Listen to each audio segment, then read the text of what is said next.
S S Gaikwad Sidhu sir या YouTube चॅनलवरती मी तुमचं स्वागत करतो। मित्रांनो, आज आपण 13 व 14 फेब्रुवारी 2026च्या लोकसत्ता फॅक्ट्स आपण पाहणार आहोत। यामध्ये सबस्टॅन्टिव्ह मोशन हे चर्चेमध्ये होतं। राहुल गांधी यांच्या विरोधामध्ये दुबे खासदार होते, ते त्यांच्या विरोधात ते प्रस्ताव आणलेले आहेत, ते त्याबद्दल थोडक्यात माहिती असणं गरजेचं आहे। तर हे सबस्टॅन्टिव्ह मोशन लोकसभेच्या नियमामध्ये 352 मध्ये ते आढळतं। या नियमानुसार कोणत्याही सदस्याने उच्च पदावरील व्यक्तीच्या वर्तणुकीवर टीका करू नये जोपर्यंत ती चर्चा योग्यरित्या मांडलेल्या सबस्टॅन्टिव्ह मोशनवर आधारित नसेल, अशा प्रकारची तरतूद लोकसभा नियम 352 मध्ये आहे। त्यानंतर लोकसभेचाच नियम 353 मध्ये याबद्दल तरतुदी आहेत आणि ह्या तरतुदी आपल्याला माहिती असणं गरजेचं आहे।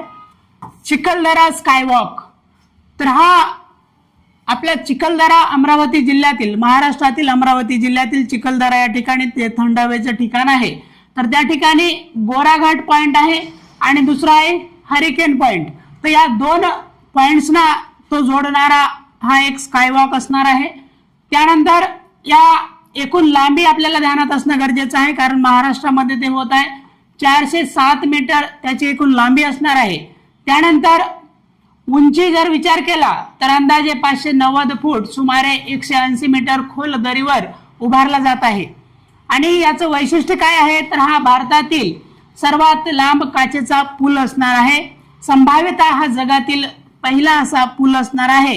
जे खाली एक फॅक्ट आपण पाहणार आहोत की जागतिक विक्रम या पुलाने केलेले आहे, ती हा जगातील पहिला सिंगल केबल रोप सस्पेन्शन ब्रिज आहे ज्यावर काचेचा मजला असेल। आणि यापूर्वी स्वित्झर्लंड मध्ये 397 मीटर आणि चीन मध्ये 360 मीटर मधील पूल मोठे मानले जात होते, पण चिखलदराचा पूल त्यांना आता मागे टाकणार आहे। हे या ठिकाणी महत्वाची माहिती, महाराष्ट्रामध्ये ही गोष्ट होत आहे, त्यामुळे आपल्याला प्रॉपर याबद्दल माहिती असणं गरजेचं आहे। एनए कॅन्सल केलेलं आहे। ते एनए कॅन्सल होणे म्हणजे काय, तर पूर्वी शेत जमिनीवर घर किंवा उद्योग बांधण्यासाठी जिल्हाधिकाऱ्यांकडून येणे परवानगी घ्यावी लागायची। तर ती जी काय अट होती की जिल्हाधिकाऱ्यांकडून आपल्याला कृषी क्षेत्रावरती जे काय उद्योग किंवा घर बांधण्यासाठी वेगळी अट परवानगी लागायची, ती सध्या शासनाने रद्द केलेली आहे। सुरुवातीचा काळ जो होता 1966 ते 69 दरम्यान महाराष्ट्र जमीन महसूल संहितेच्या कलम 44 अंतर्गत शेत जमिनीचा वापर अकृषक कामासाठी, नॉन ऍग्रिकल्चर कामासाठी जिल्हाधिकाऱ्यांची परवानगी अनिवार्य करण्यात आली होती।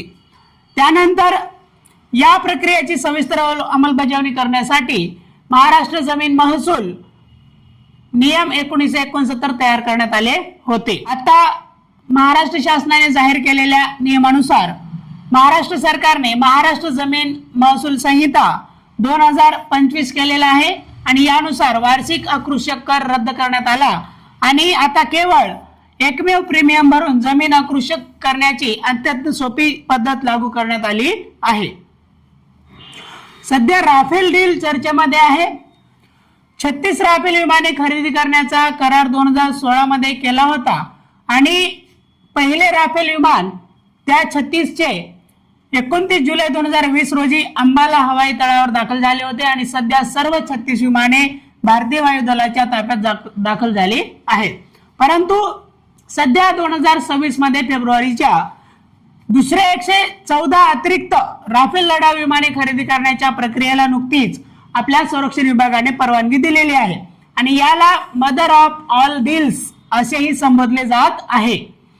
त्यानंतर ती आपले संरक्षण मंत्री राजनाथ सिंह यांच्या अध्यक्षतेखाली संरक्षण संपादन परिषदेने 12 फेब्रुवारी 2024 रोजी या 114 विमान खरेदीसाठी मंजुरी दिलेली आहे।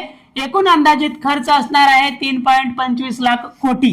यामध्ये हे ध्यानात ठेवा की या एकूण 114 विमानापैकी 18 विमाने फ्रान्स कडून थेट मिळणार आहेत तयार स्थितीमध्ये।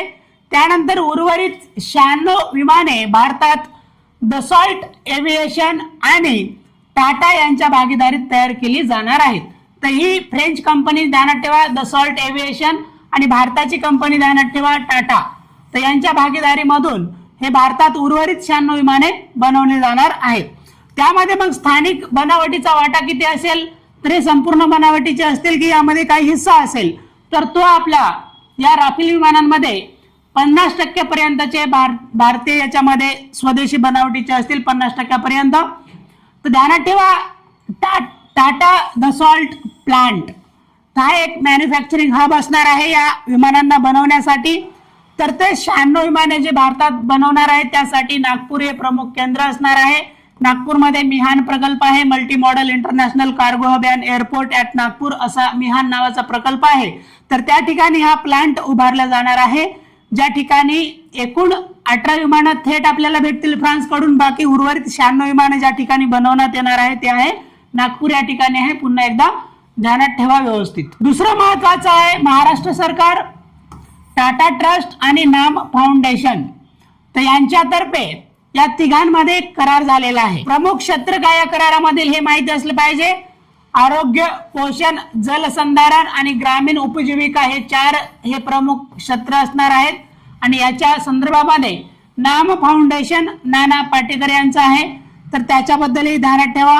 त्याच्या संदर्भात जलसंधारणाच्या संदर्भामध्ये त्यांची मदत घेऊन प्रकल्प राबवले जाणार आहेत. दुसरं महत्वाची न्यूज आहे आग्निक क्षेपणास्त्र मालिके संदर्भामध्ये. सध्या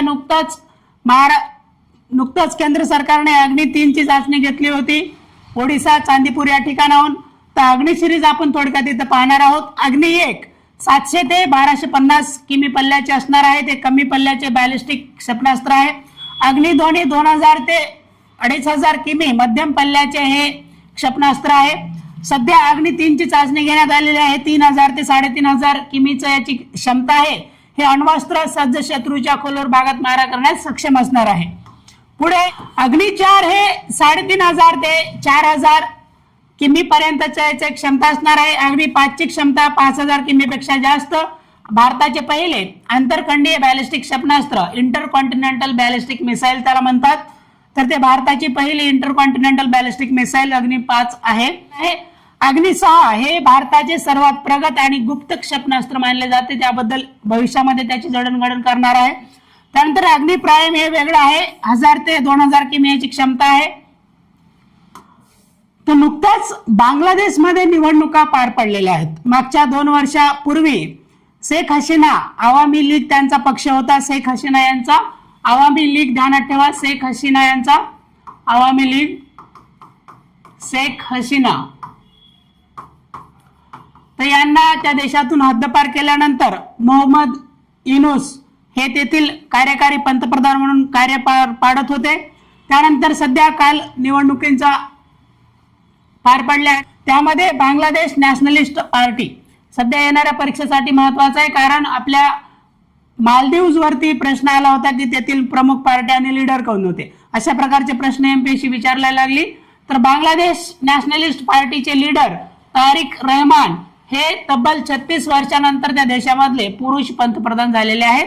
कारण याच्या अगोदर तब्बल 36 वर्ष 2 महिलांनीच त्या ठिकाणी पंतप्रधान म्हणून कार्य पार पडले, त्यामध्ये एक होत्या शेख हसीना.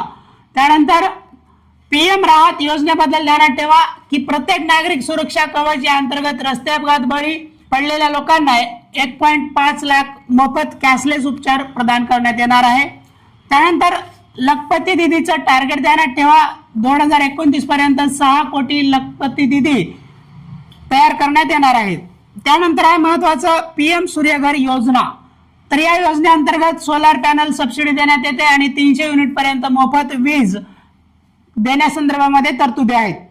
तर यामध्ये सबसिडी किती दिली जाते, तर 1 किलोवॅट पर्यंत 30,000ची सबसिडी दिली जाते. 2 किलोवॅटच्या प्लांटसाठी 60,000ची सबसिडी दिली जाते आणि 3 किलोवॅटच्या प्लांटसाठी 78,000ची सबसिडी दिली जाते. त्यामध्ये महाराष्ट्रामध्ये एकूण 5 लाख लाभार्थी या योजनेचे तयार होणार आहेत.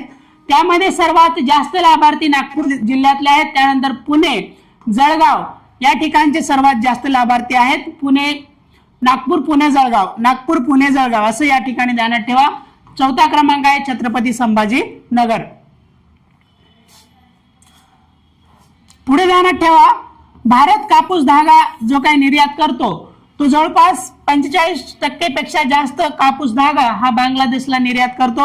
हे चर्चेत का होतं, कारण सध्या बांगलादेशामध्ये जे सरकार आले अगोदर ह्या आपल्याकडून निर्यात केल्या जाणाऱ्या कापूस धाग्यांना त्यावरती शुल्क नव्हतं, बांगलादेशकडून आयात शुल्क नव्हतं, ते एकदम मोफत आपण निर्यात करत होतो. परंतु सध्या येणारे सरकार हे या धाग्यांवरती ते बांगलादेशाकडून आयात शुल्क लावणार आहेत, ज्यामुळे आपल्याला याच्यावरती जास्त आपल्या वस्त्रोद्योग करणाऱ्या उद्योगधंद्यांना सध्या चिंतेचा विषय असणार आहे. म्हणून या ठिकाणी चर्चेत होतं, त्याबद्दल माहिती ठेवा. या अर्थसंकल्पीय अधिवेशनामध्ये पारित झालेला एकमेव हा विधेयक आहे. त्या विधेयकाचं नाव ध्यानात ठेवा, औद्योगिक संबंध संहिता. त्यानंतर 2026चा बाबा आमटे पुरस्कार, बाबा आमटे जीवन गौरव पुरस्कार OP शहा यांना देण्यात आलेला आहे आणि बाबा आमटे सामाजिक कार्यकर्ता पुरस्कार माधव बावगे यांना देण्यात आलेला आहे. आणि दुसरं महत्वाची फॅक्ट ही आहे की भामरागड हेमलकसा येथे लोक बिरादरी प्रकल्प आहे, ते सध्या डॉक्टर प्रकाश आमटे हे चालवतात. तर याबद्दल संपूर्ण माहिती आपल्याला असली पाहिजे. तर अशा प्रकारे आपण 13 आणि 14 फेब्रुवारीच्या लोकसत्ता फॅक्ट्स या ठिकाणी पाहिल्या. आपण 3-3 मिनिटाचे व्हिडिओ देत आहोत. दररोज 3 मिनिटांमध्ये लोकसत्तेचे फॅक्ट्स आपण कव्हर करतो. परंतु जास्त काही न्यूज असतील तर आपण अशा प्रकारे थोडासा 5-10 मिनिटं किंवा 15 मिनिटापर्यंतचा व्हिडिओ बनवून तुम्हाला आवश्यक ती माहिती देण्याचा प्रयत्न करत आहोत. तर याचा आपण लाभ घ्या. धन्यवाद.